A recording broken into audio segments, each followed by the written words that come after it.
So, Bob, you and your company, Keystone, have been a part of some of the biggest projects in the Philadelphia area.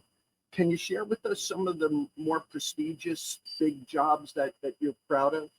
Yeah, well, the biggest one is probably the Comcast building in downtown Philly. Now, that was no HVAC, that was all plumbing products Sure. that we did there. That was probably one of the biggest.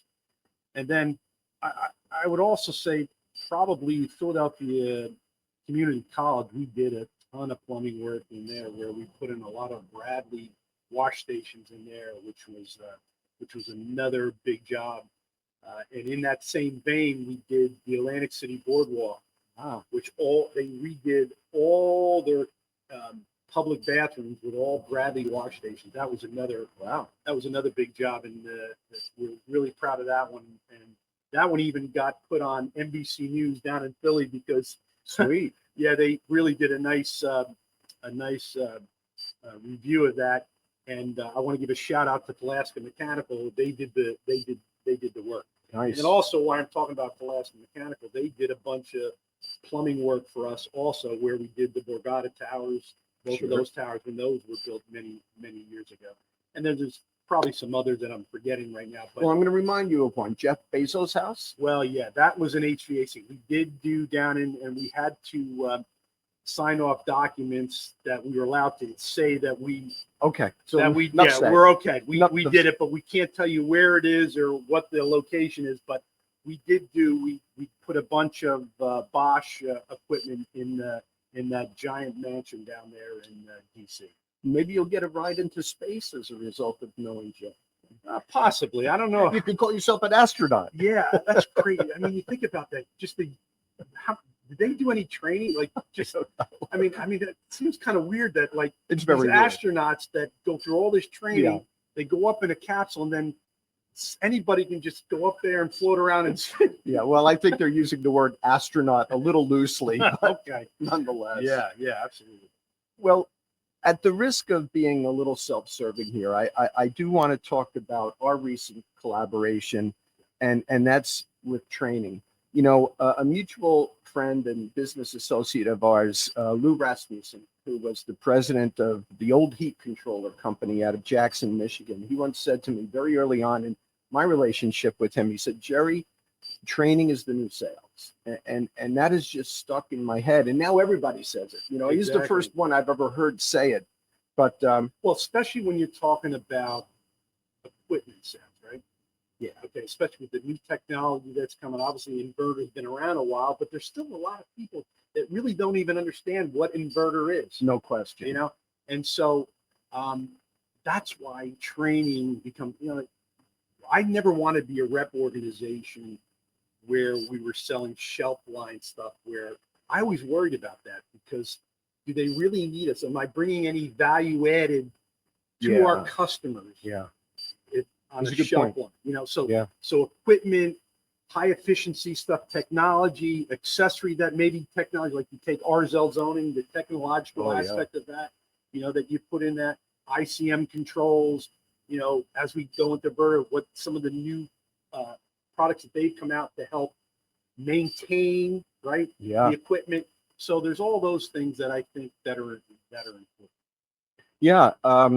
And training clearly is a huge part of your business, and what is evidence of that is your training in Pottstown. I don't know what the actual square footage is, but it's one of 3,000. It's 3,000. There you go. I mean, it for a guy like me, it's like playing Vegas. People, it's a cool room, you know. And I'm going to be playing Vegas tomorrow and Thursday as well, so I'm looking forward to that. And then we also have a place. We also have a training center down in Valdez. Also, we've invested Keystone U South in Valdez, and that's one of those value added that we knew that we needed to do this. You know, my philosophy with training has always been simple. If a customer, if an installer, a technician understands your product, he's going to ask. He or she is going to ask for that product. It's just really that simple. Yeah, and you want them to feel comfortable to install your equipment. So no doubt. And also, if they know they have a problem, they know who to call. They know where to go. And don't sell yourself short on this relationship that, you know, lot of people don't know, I met Jerry many, many years ago when we were in the Meztec days, when we both represented, we were both with,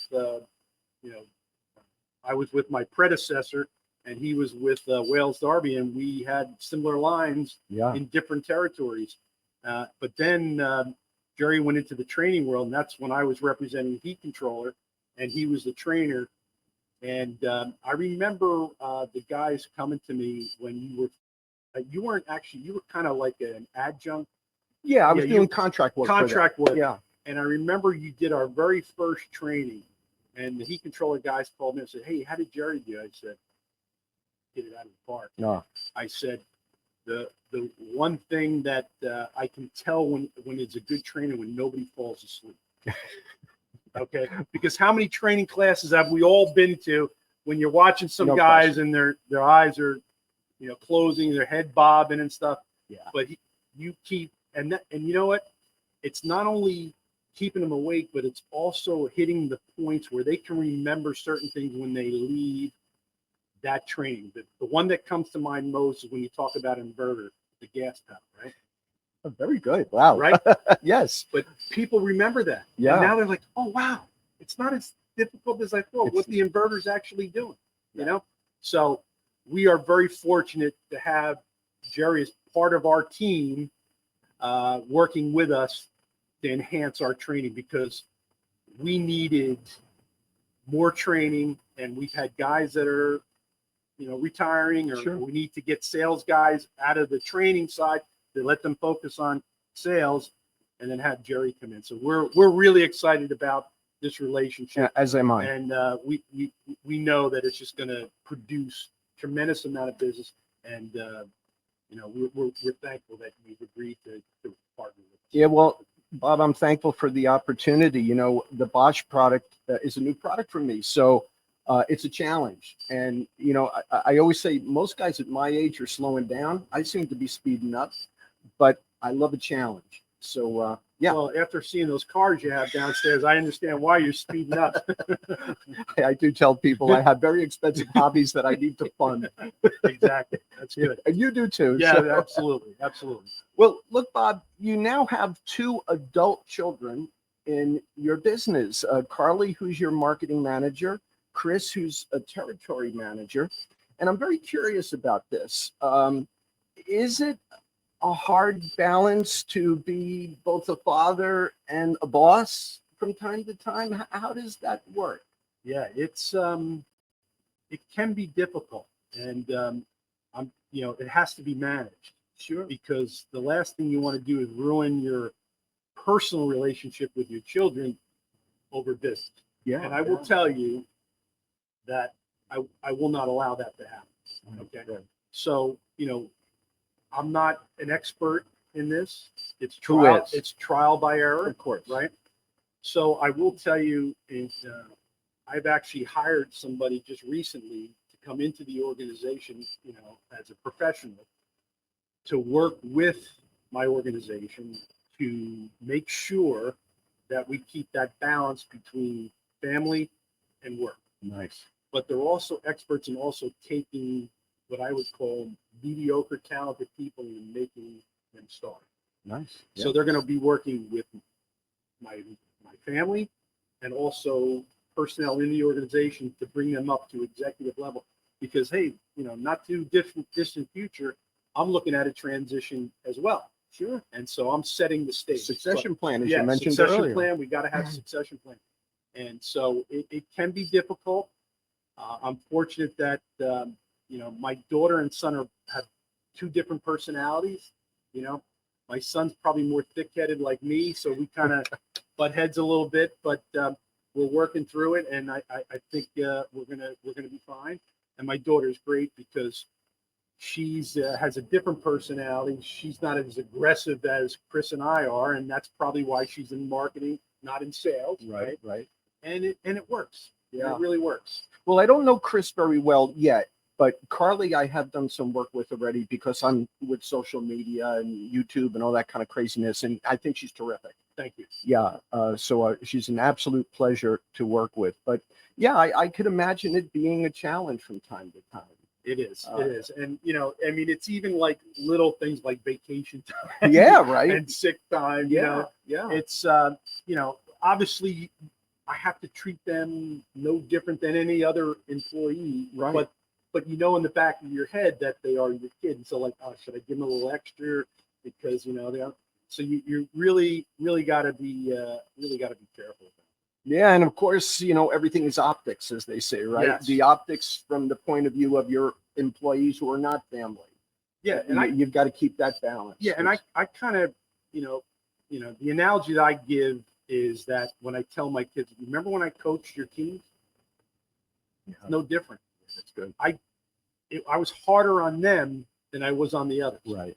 Because I didn't want to show, and that's kind of the way I run it now. Yeah, and that's good. Yeah, but to their credit, they started in at the bottom, and they worked hard, and their associates saw them working hard. Yeah. And so they've earned respect. Now they got to continue that. They can't slack off, but I think they're heading in the right direction. No, I think that's brilliant. And it's to your credit as well to have them start at the lowest level and, kind of look at each and experience each facet of the business.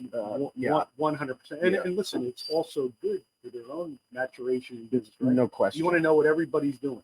No question. Right? Yeah. Well, look, Bob, I'm curious to look into your crystal ball with you, if we can.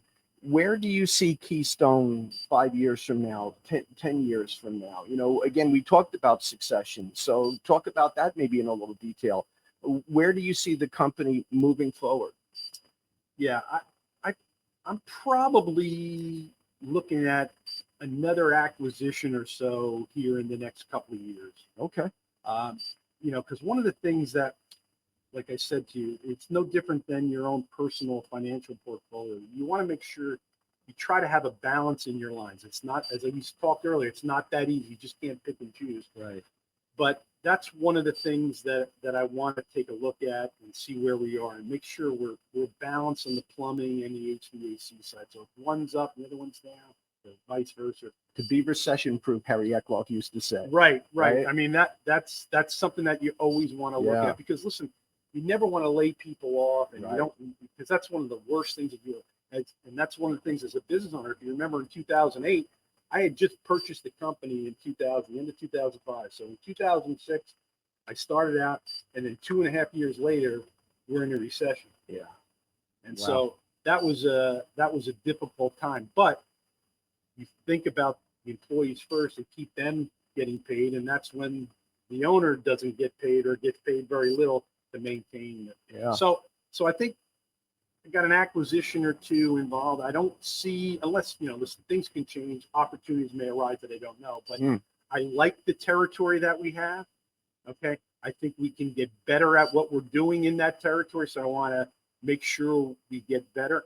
And one of my things that I've always wanted to obtain, I want to be known as one of the top 3 reps in the Mid-Atlantic.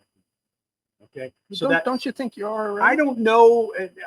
I like to work to think that we're there, but I think we have a little more work to do, but that's okay because you always want to strive, and I don't want to relax or anything like that. But that's something that I really want to get to the point where if a manufacturer comes into a territory and say, hey, who's the top 3 reps in this market that I would want to talk to? I want to be one of those 3.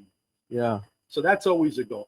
And then, 10 years from now, by that time, I hope to be chairman of the board and watching what the young kids are doing, running the business, and enjoying the next phase of my life. Nice. Yeah. So that's where I plan to be 10 years from now. Very good. You're making me think who I think is the top 3 reps. Reps that come to mind that I think are in your league, so to speak, or in the same league. Emerson Swan, huge. Yes, in New England. Yeah. Harry Eckloff. Yep. And you. Again, I put all you guys, I call you mega reps. Yeah. Not only because of the geographic territory, but equally the product lines. You guys just have what I call killer product lines. It's what people would kill for. Yeah. You Oh know. yeah. Oh yeah. Those are the lines that if they become available. Legacy lines. Yeah.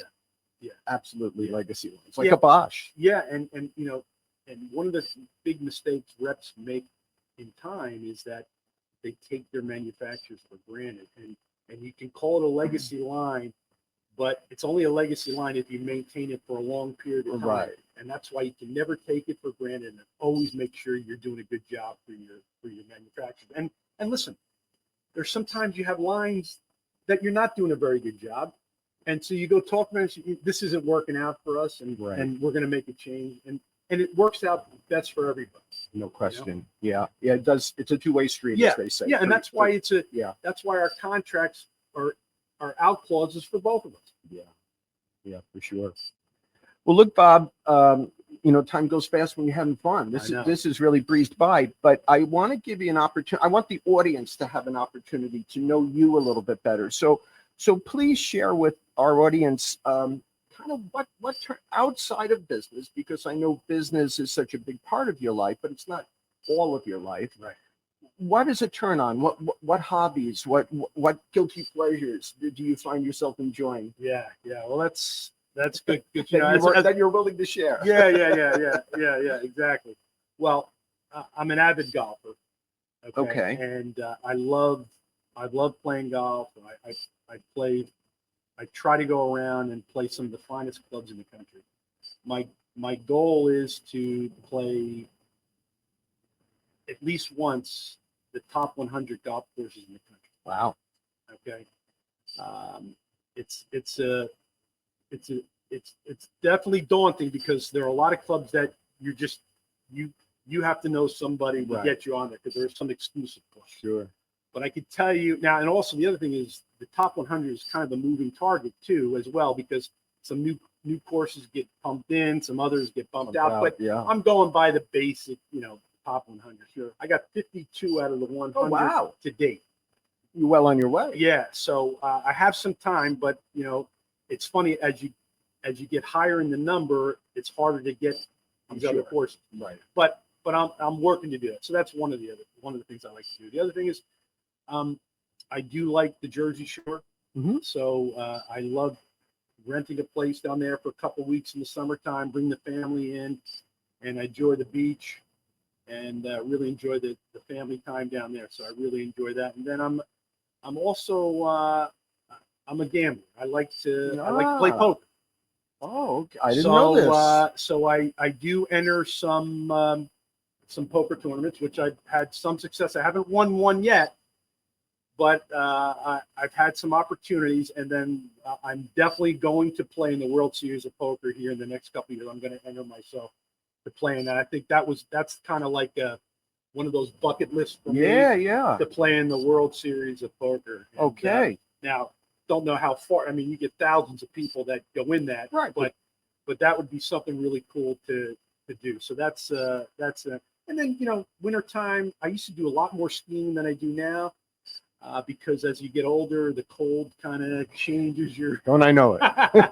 Yeah. So I do get to go down to Florida in the winter sometime, just to get away from the cold. Sure. And that's probably going to be a destination when I retire, to be down there in the winter. And then I have such great friends that I get to get together with a lot, and I really enjoy their company. And being a New Jersey kid, I'm a New York fan, and I still have season tickets to my New York Jets. 37 years. I know that pains you, because being an ex-Jet fan, you've totally divorced yourself from them, which is amazing, because you were just as big a fan as I was, and it's amazing. And a Mets fan, so I enjoy going to Mets games, Jets games, New York Rangers, Knicks. So I really enjoy going to sporting events as well, and then concerts. I've become being an '80s kid, the disco era and all that kind of stuff. I'm actually a country guy now. I love country music. And so I've been to a ton of country music concerts with my kids and family, and I really enjoy that as well. So, Well, you brought up the Jets. So let me explain. You said 37 years season Yes. tickets. We were 33 years, Patricia and I. And when we left New York, when we left New Jersey and New York, we left the Jets behind. It was just too hard. Well, I remember, it's funny, your viewers, our season tickets were only a Oh, section or we so. could- We could yeah. wave and Yeah. see each other. And I'd look up and I'd see your face. Oh. And I just say, man, he's having a hard time. He's having a hard time. And then when you told me that, you totally I threw it all. I didn't even give it to anyone. I threw it away. Yeah, that's amazing. I wouldn't burden someone with it. But I will. I do want to clarify this. Joe Namath will always be my hero. He was my childhood hero. He's my adult hero. He had his challenges with sobriety, and so have I. And I admire Joe for being so public about it. So yeah, Joe is, and he's the one football god for the Jets. The best thing that ever happened to Joe, and the best thing that ever happened to the Jets was Joe. Yeah. Because he's the only guy that you could really look to and say, there's our guy. Yeah. There's been some guys who you thought were promising over the years, but no one has filled those shoes. Well, that's really tough shoes to fill because No doubt. obviously it's Super Bowl Broadway champ and, all that kind of. But we had a couple of players that you think like Curtis Martin. He was No outstanding. And then when we had Parcells there as the head coach, and we saw a succession plan, right, No with doubt. Belichick, that could have been, if that could have ever materialized, what I think could have been really different. But it didn't happen. It didn't happen. And the two times where that stadium literally went silent, I mean, absolutely silent. The first one was Dennis Byrd going I down, remember that. essentially breaking his neck, becoming paralyzed, which he recovered from, thank God. And Vinny Testaverde going down. We thought that was our year. Oh, It yeah. was our year. Yeah. It was our year. And him going down in the first game, I know. silence. Yeah. Well, yeah. my brother, I can't thank you enough for spending the time here, coming to Carlisle to do the show, first of all, and allowing us to have this show, to have this format called Keystone Keynotes. I hope this is one of many episodes moving forward. I'd like to highlight some of the people like John, who work for you, kind of put them in the spotlight from time to time. Absolutely. But you're a great friend. I love you, my friend. I'm so happy that we've been able to work out this collaboration. And I'm just looking forward to moving forward. Yeah, listen, I am too. I mean, Katie bar the doors. Let's knock it dead. Beautiful. Well, thanks, everybody. See you Thanks. soon.